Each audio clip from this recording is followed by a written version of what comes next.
Thank you, Program Director, Minister Ibrahim Patel, Your Excellency President Luis Lula da Silva, Your Excellency Prime Minister Narendra Modi, Honorable Ministers and business leaders, and Your Excellency President of the New Development Bank, Ms. Dilma Rousseff. I greet you all, and it's a great honor to have this opportunity to participate in this leaders' session of the BRICS Forum.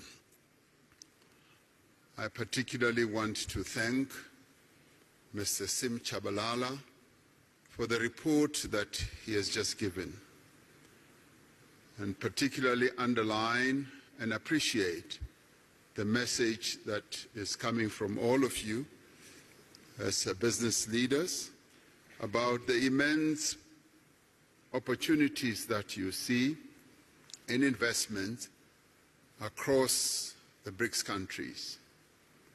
The BRICS group of countries exists not only to strengthen government-to-government relations, but also to forge stronger ties between the peoples of our 5 nations.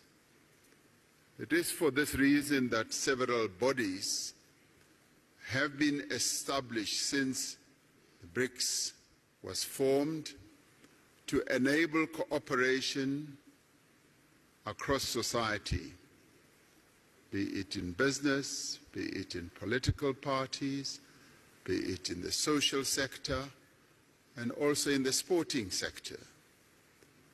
The BRICS Business Council is a vital and vibrant platform for strengthening economic ties between our respective countries and in forging common perspectives on inclusive economic growth and development, as we have heard from the report that has just been tabled by Mr. Tshabalala.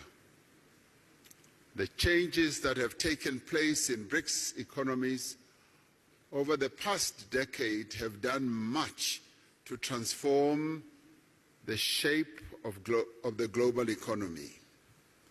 Together, the BRICS countries make up a quarter of the global economy. They account for a fifth of global trade and are home to more than 40% of the world's population. This agglomeration of these 5 countries has a major impact on various aspects of global activity and life.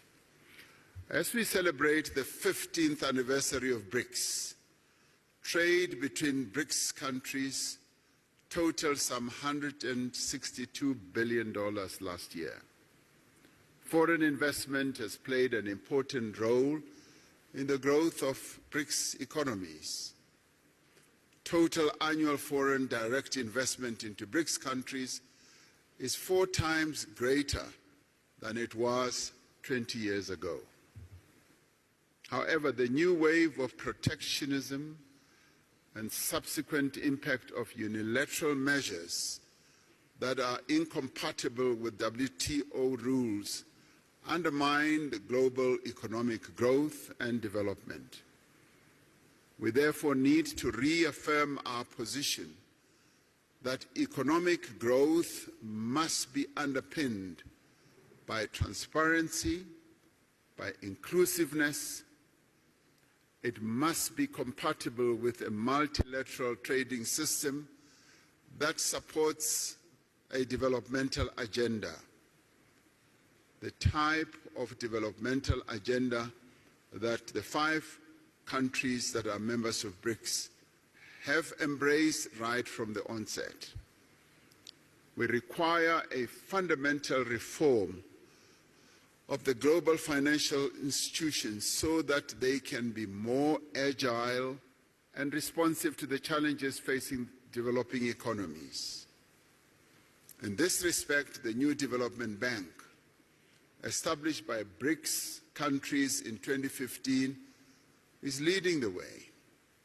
Since its formation, it has demonstrated its ability to mobilize resources for infrastructure and sustainable development in emerging economies without conditionalities.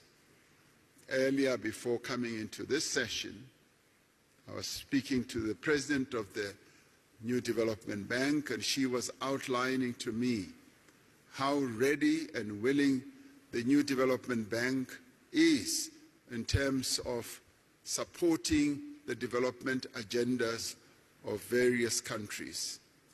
And we applaud this, and we appreciate this.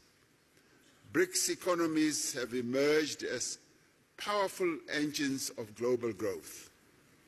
Yet the rapid economic, technological, social changes underway create new risks for areas such as employment, equality, as well as poverty in many of the BRICS countries.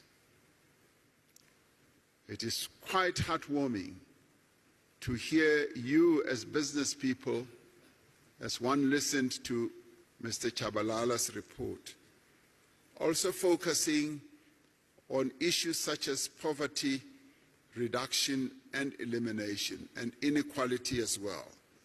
It isn't often that you hear such very positive and forward-looking messages from the business community.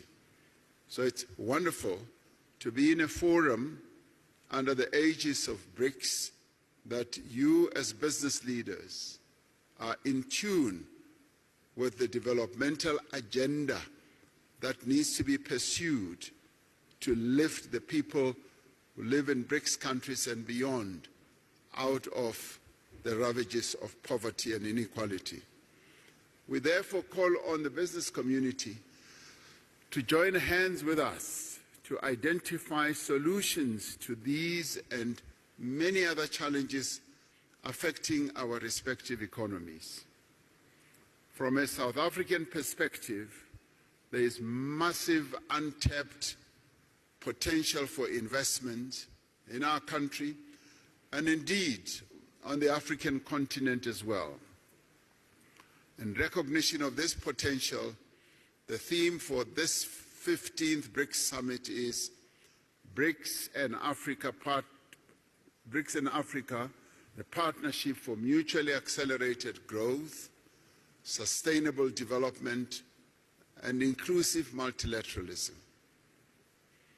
Africa is a continent of great opportunity in industrialization process in a variety of sectors.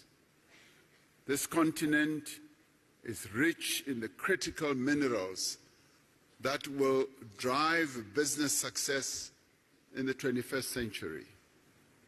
The continent has resources of lithium, vanadium, cobalt, platinum, palladium, nickel, copper, rare earth minerals, rhodium, and many others.